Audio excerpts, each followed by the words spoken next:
right? He comes into the White House. What he's doing? He's nickel and diming everybody, overcharging for his memberships down there at Mar-a-Lago.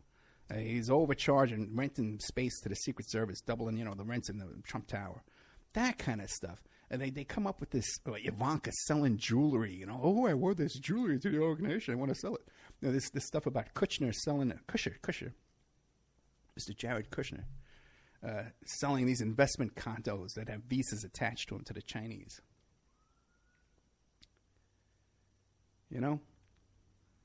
It's a whole different ballgame. Trump is not, he's not up for this. He's not at the level of the kind of power that the Clintons have. And I'm not saying that the Clintons are good people or that it's right what they're doing. These are all of our enemies.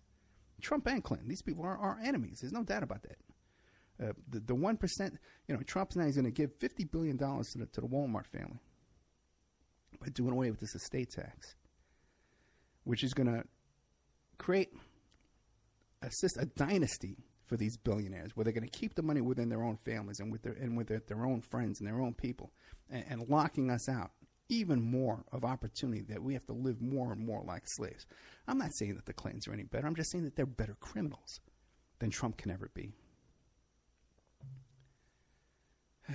And then here we hear today that, last night we heard it that the Washington Post comes out, New York Times comes out with an article, 5 sources that Trump's under investigation for obstruction of justice. And they're bringing in this guy, Mueller, is bringing in these seasoned investigators and prosecutors with experience working on money laundering cases, which is something I've suspected about Trump for a long time. He had several hundred money laundering violations when he had the casino down there in Atlantic City. And also, too, you look at these shady deals he did back and forth with Adnan Khashoggi, who was at one time the richest man in the world. And you would see all this stuff with him about how he sold Trump his yacht, but then every week you see him, he's throwing a party on the yacht still. How do you sell something and you're still using it? And then he sells Mar-a-Lago to Trump, but then he's still living down there. He's hiding out there where they're trying to hit him with subpoenas. Very bizarre stuff. So, I hear this week. Okay, we're doing good on time. I hear this week that this guy, this Republican whip, Scalise, and it is an interesting theory. And the theory is he's out there on this baseball field, right? And Bernie Sanders supporter comes and shoots him, right? And so this guy Scalise, now we're hearing, well, here's what happened. See, Scalise and his other Republican that were out on that field, they're fighting international pedophile rings and human trafficking. And then he gets shot. And then you know what happened? 2 Democrats delivered pizzas to the staff at his office. A Sicilian message, right? What kind? It was anchovy pizzas, and they had little fish heads in the pizzas. Okay, right? Well, what if it was anchovy pizzas? Then that would be a message. I would say maybe that's a message. So the theory is that these guys were going to investigate and uncover the international pedophile rings because they're not in on it. No, just everyone else around them, right? That they're gonna they're fighting this, and they get shot, and then the Dems send them a signal by delivering pizza to their office. Well, the first thing I ask is, this guy Scalise, has he held a press conference about President Mr. Trump and his connections to Khashoggi? Khashoggi, you can look at pictures online. The guy was obviously involved in human trafficking. There is no doubt about that. There is no doubt about that. He admits to it. He admits to peddling of prostitutions to get contracts and when it's part of his business. He even admitted that Heather Mills was one of his prostitutes. So did Mr. Scalise, before he got shot, before he became a baseball player, did he hold a press conference and say, we want to look at we're investigating human trafficking. We want to look at President Mr. Trump and his connection to Adnan Khashoggi. We want to look at the Trump modeling agency and how they're importing little 12-year-old girls from overseas with these HB1 visas he's using, saying that they're going to be making $80,000, $90,000 a year. So he wants to import them from overseas. And then he puts them up in bunk beds in a studio apartment. He got them stacked up 3 high, 6 girls in a little studio apartment. And they're paying out more in fees to this agency than their income. What's going on there? Okay? Human trafficking? Would you call it human trafficking? Oh, we want to Mr. Scalise was just about to do a press conference about President Mr. Trump and his being a co-defendant in a lawsuit with Jeffrey Epstein. Why don't we do a press conference about President Mr. Trump and how he turned over his little daughter, Ivanka Trump, to be a model for John Casablancas at Elite Modeling Agency. Look up John Casablancas. I know everybody, ever I started talking about Epstein a couple of years ago, now everybody's an expert on Epstein now, right? Everyone's about to become an expert on John Casablancas at Elite Modeling Agency. And look into this guy. This is well known what a pervert this guy is. This was Trump's buddy. This guy was a well-known pervert and pedophile. He used to bring these little girls into his office. He had a scale next to his desk, and these poor little intimidated little girls would come in there and have to strip down their clothes and get on the scale, and he'd measure them himself because he was the authority on who was a good model and who wasn't a good model. This character, look him up.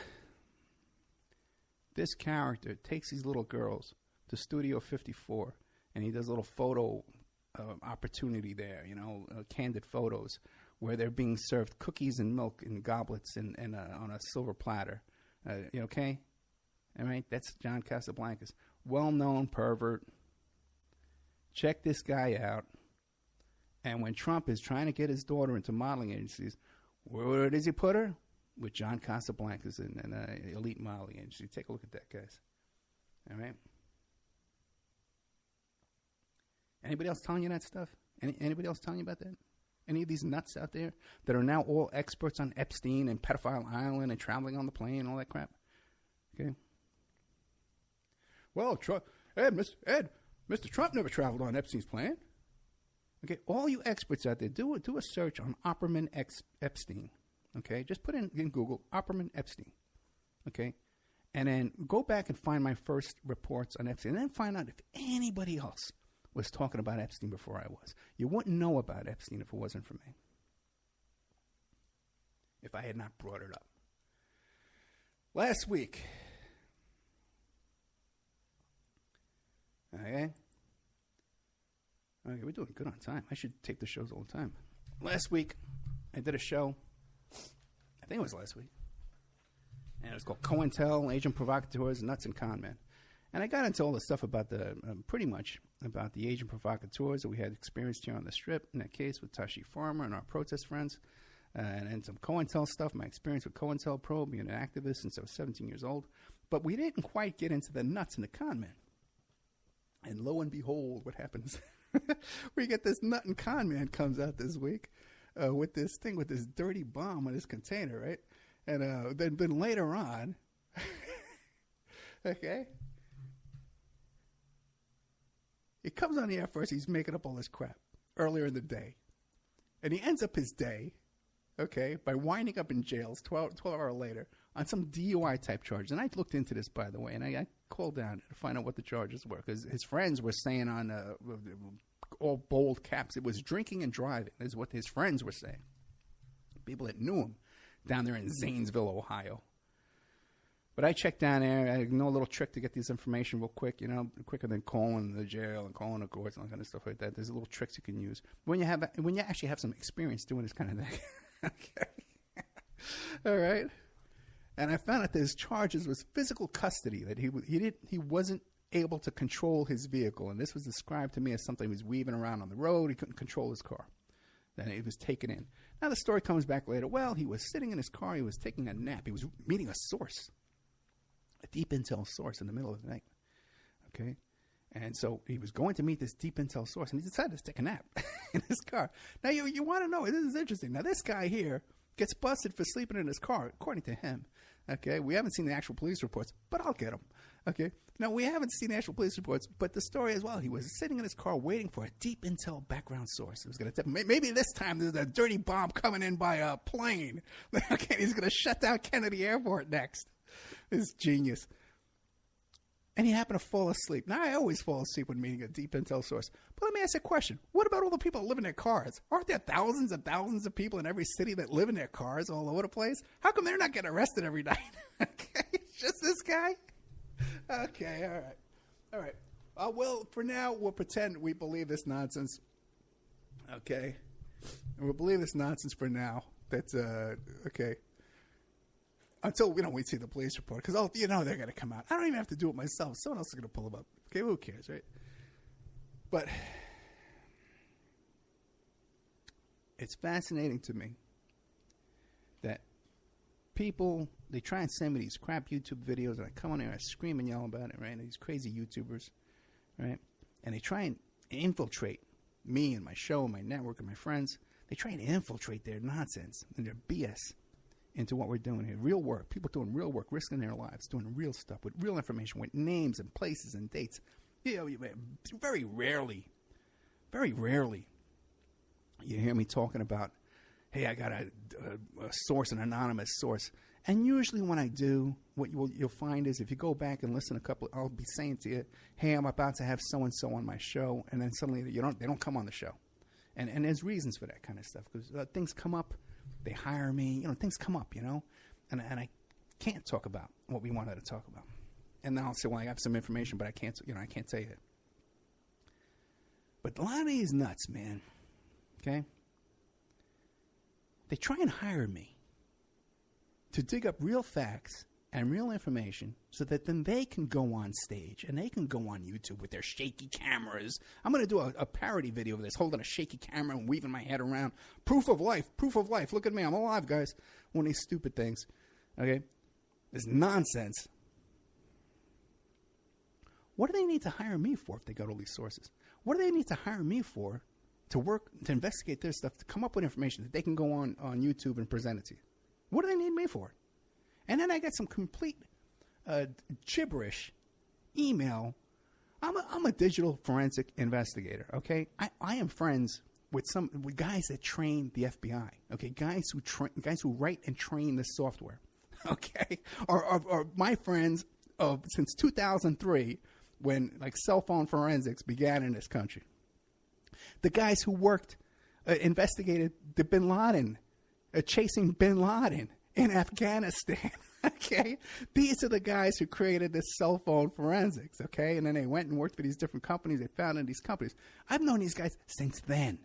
The real guys who train people to do this, okay? And I get some email from these cackling idiots with a bunch of double talk about how they're hacking into Hillary Clinton's BlackBerry nonsense. All double talk and gibberish, like they're trying to confuse me with double talk. I'll get it. I'm working on something, or I'll have a friend who's working on something, and he'll use a term I don't understand. Now I get it.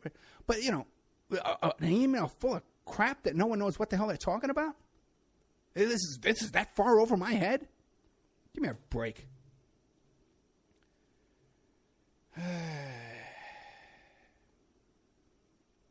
And what happens is people hear these nuts and this BS, and they go out, they get a gun, and they shoot a bunch of congressmen playing baseball. All right? That's what happens. You get the problem? I talk about how, and people say, well, now this is a big thing to stifle free speech. And I don't want to stifle free speech, but we have to be responsible. We can't be allowing this to go unchecked. And I don't want to be the guy calling everybody out by name. And then, we have a YouTube war. Let's have a YouTube war between Ed and this guy. Whose side are you on? I'm on his side. I don't want to be involved in that kind of crap. That's nonsense. It's a distraction. It's a waste of time. I want to do real work. I want to inspire people. I want to, create things, truth, reality. But people hear this crap, and then they go out and they shoot a bunch of congressmen, okay? People hear this crap, and they're sitting up there in Burns, Oregon, at some bird sanctuary, whatever that thing was, a reservation. And they hear this stuff on internet radio, and they think it's real. They think that reinforcements are coming. They think divisions are coming. They think that the FBI is going door to door in Burns, Oregon. Hey, do you support the standoff or you don't support the standoff? They're supporters. Round them up. People are saying this crap on the air. And the people, real people, hear it, they believe it, and they act on it.